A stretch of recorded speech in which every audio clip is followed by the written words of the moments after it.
El asesinato de Roger Ackroyd, capítulo 2. ¿Quién es quién en King's Abode? Antes de continuar relatando mis conversaciones con Caroline, quizás sea conveniente dar una idea de nuestra geografía local. Nuestro pueblo, King's Abode, supongo que es muy parecido a cualquier otro. La ciudad más cercana es Cranchester, situada a 9 millas de distancia. Tenemos una estación de ferrocarril grande, una oficina de correos pequeña y 2 tiendas competidoras que venden toda clase de productos. Los hombres aptos acostumbran a dejar la localidad en la juventud, pero somos ricos en mujeres solteras y oficiales retirados. Nuestros pasatiempos y aficiones se resumen en una sola palabra: cotilleo.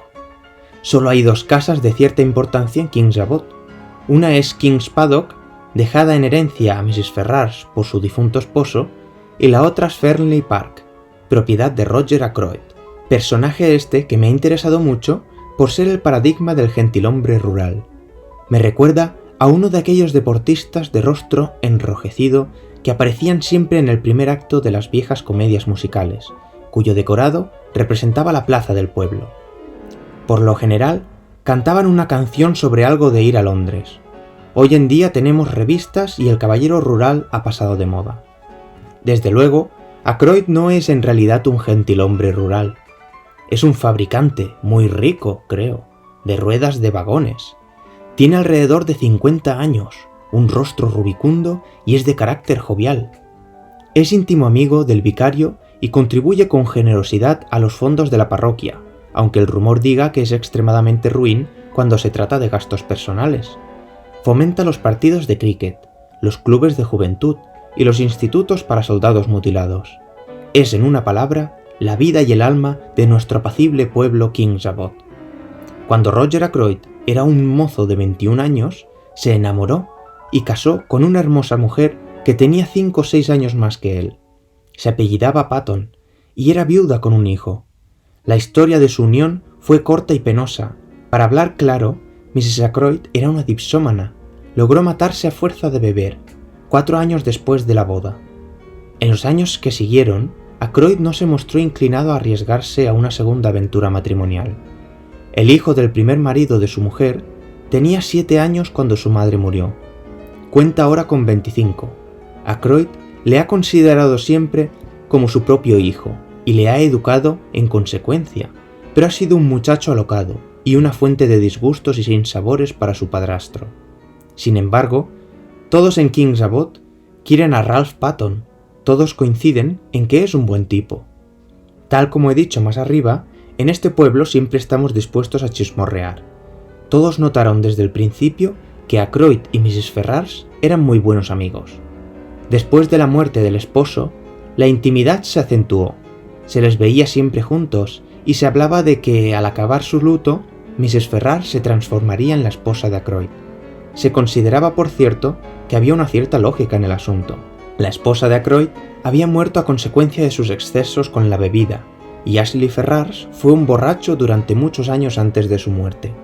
Era natural que las víctimas de los excesos alcohólicos se consolaran mutuamente de lo que habían sufrido a manos de sus anteriores cónyuges. Hacía 1 año a lo sumo que los Ferrars habían llegado al pueblo, pero Ackroyd había sido la comidilla de los habitantes de King's Abode durante años enteros. Mientras Ralph Patton crecía, una serie de amas de llaves gobernaron la casa de Ackroyd y cada una de ellas fue estudiada con recelo y con curiosidad por Caroline y sus amigas. No creo exagerado decir que durante 15 años por lo menos el pueblo esperó confiado que Ackroyd se casara con una de sus amas de llaves. La última, una señora temible llamada Mrs. Russell, reinó durante 5 años, el doble que sus predecesoras. Se creía que, a no ser por la llegada de Mrs. Ferrars, Ackroyd no se lo hubiera escapado. Influyó también otro factor, la llegada inesperada de una cuñada de Roger, procedente de Canadá con una hija. Se trataba de la viuda de Cecil Ackroyd, hermano pequeño de Roger y un inútil, que se instaló en Fernley Park y ha logrado, según dice Caroline, poner a Mrs. Russell en su sitio. No sé a ciencia cierta lo que querrá decir en su sitio. Suena a algo frío y desagradable, pero he comprobado que Mrs. Russell va y viene con los labios apretados, y lo que califico de sonrisa ácida.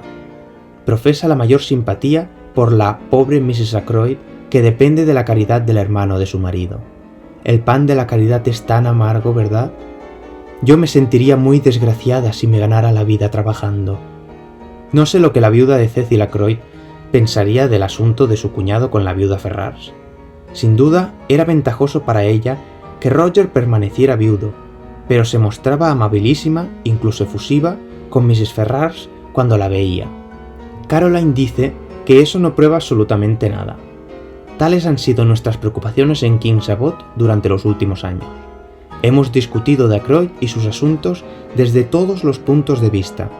Mrs. Ferrars ha ocupado su lugar en el esquema. Ahora se ha producido un cambio en el panorama. De la amable discusión sobre los probables regalos de boda, hemos pasado a las sombras de la tragedia. Mientras pensaba en todas esas cosas, hice maquinalmente mi ronda de visitas. No tenía ningún caso especial que atender, y tal vez fui afortunado por eso, pues mi pensamiento volvía una y otra vez a la muerte misteriosa de Mrs. Ferrars. ¿Se habría suicidado? Si lo había hecho, lo más seguro era que hubiese dejado alguna nota sobre el paso que iba a dar.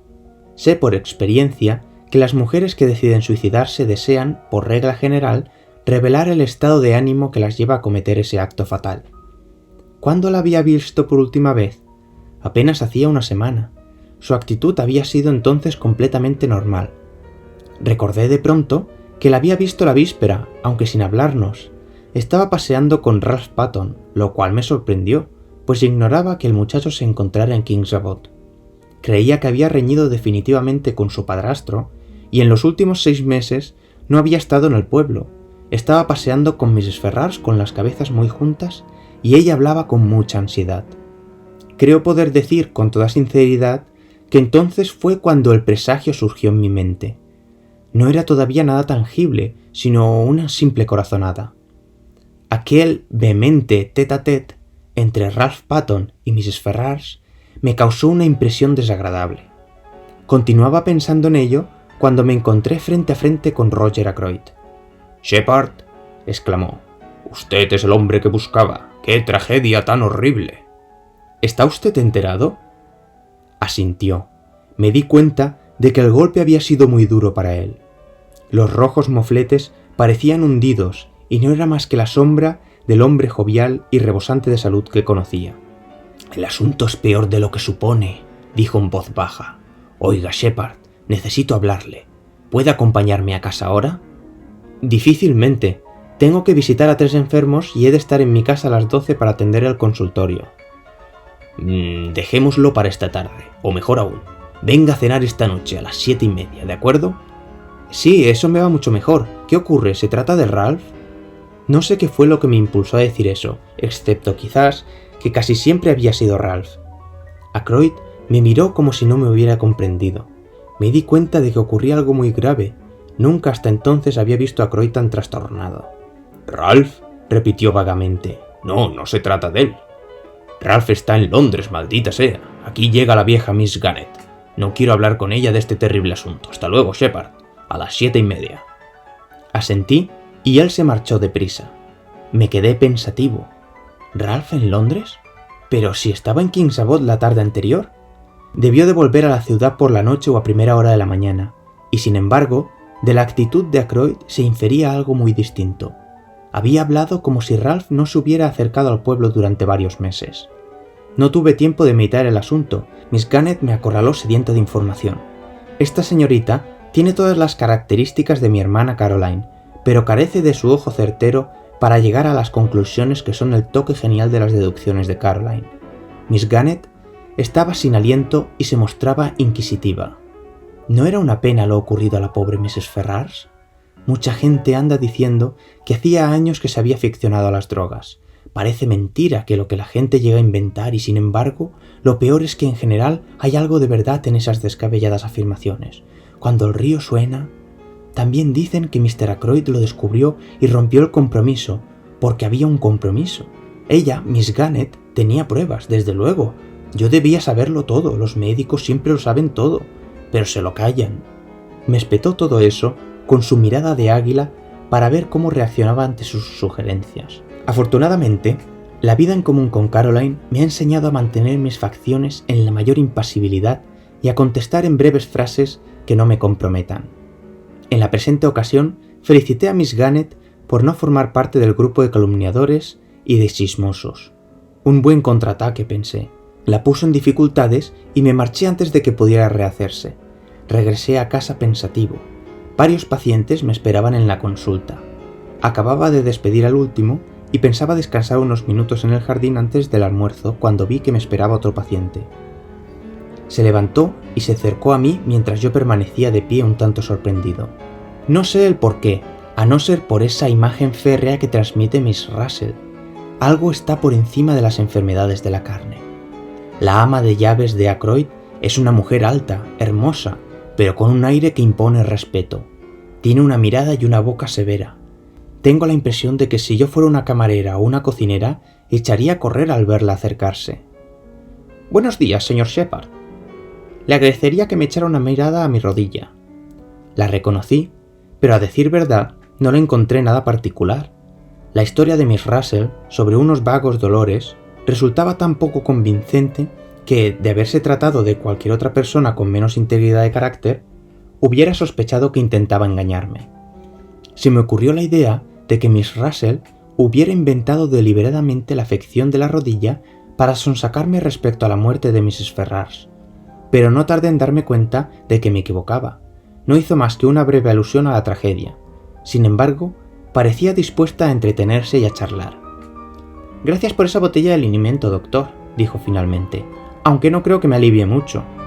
Tampoco yo lo creía, pero protesté como era mi deber profesional. Después de todo, no podía causarle daño y hay que dar la cara por las herramientas de nuestra profesión. «No creo en todas esas drogas», dijo Miss Russell con una mirada despreciativa a mi surtido de frascos. «Las drogas suelen hacer mucho daño, fíjese usted en los cocainómanos». «Oh, esos casos», comencé, pero ella no me dejó seguir. «Son muy frecuentes en la alta sociedad». Estoy convencido de que Miss Russell sabe mucho más de alta sociedad que yo. No traté de discutir con ella. «Solo quiero que me diga una cosa, doctor. ¿Puede curarse un verdadero adicto a las drogas?» No es posible contestar una pregunta de esa naturaleza a la ligera. Le hice un somero resumen sobre el asunto, que ella escuchó con atención. Yo continuaba sospechando que buscaba información sobre Mrs. Ferrars. «El veronal, por ejemplo», empecé, pero cosa extraña, no parecía interesada en el veronal. Cambió de tema y me preguntó si era cierto que algunos venenos no dejaban la menor huella. «Vaya, ha estado usted leyendo historias de detectives», me confesó que sí.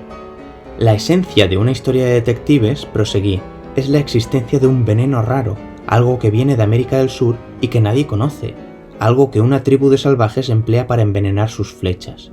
La muerte es instantánea y la ciencia occidental resulta impotente para descubrirlo. ¿A eso se refiere?» «Sí, pero ¿existen en realidad?» Meneé la cabeza, apenado. «Me temo que no. Está el curare, desde luego». Le hablé largo rato del curare, pero daba la sensación de haber perdido interés por el tema. Me preguntó si tenía ese veneno entre mis drogas y al contestarle negativamente me parece que decaí en su estimación. Me dijo que debía marcharse y la acompañé hasta la puerta del consultorio en el momento que sonaba el batintín del almuerzo. Nunca hubiese sospechado que Miss Russell fuese aficionada a las historias de detectives. Me divertía muchísimo pensar que salía de su cuarto para regañar a una criada delincuente para después volver a la lectura de Misterio de la Séptima Muerte o algo por el estilo.